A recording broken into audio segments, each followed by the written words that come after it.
রাস্তার সামনে স্বামীর নাম করে যাচ্ছে, এই তাপস যেন ঠাকুমার নাতিকে ডাকছে। কত লজ্জা দেখুন, আমরা কোন জায়গাতে চলে গেছে একটু চিন্তা করুন।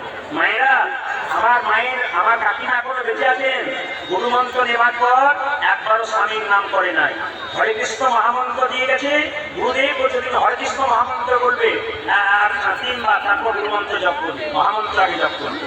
আমাকে এসে কাকিমা বলছে, বাবা মন্ত্র নিতে বললি, গুরুদেব মন্ত্র দিয়েছে, কিন্তু ওই যে 16 নাম 32 ওটা বলতে বলেছে, আমি ওটা বলতে পারি না। বলে কেন?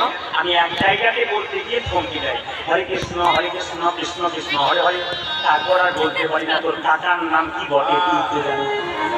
কিছু বুঝলেন নাকি? হ্যাঁ, হরে কৃষ্ণ কৃষ্ণ কৃষ্ণ হরে হরে, তারপর তোর কাকার নাম কি বটে তুই তো জানিস, আমি বলতে পারবো?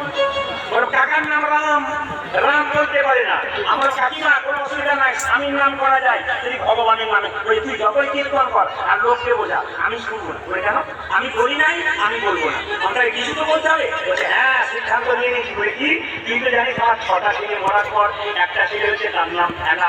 আমি আজ থেকে বলবো হরে কৃষ্ণ কৃষ্ণ কৃষ্ণ হরে হরে, হরে ফেলার বাবা, হরে ফেলার বাবা, ফেলার বাবা, ফেলার কাকিমা তোমার কুর্সি পরিহারি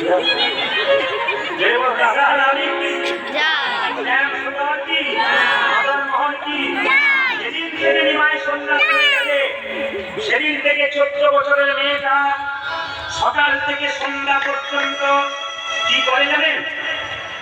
ভোর 4টের সময় ঘুম থেকে উঠে গঙ্গায় স্নান করতে যাই। কি শীত, কি গ্রীষ্ম, কি বর্ষা, কি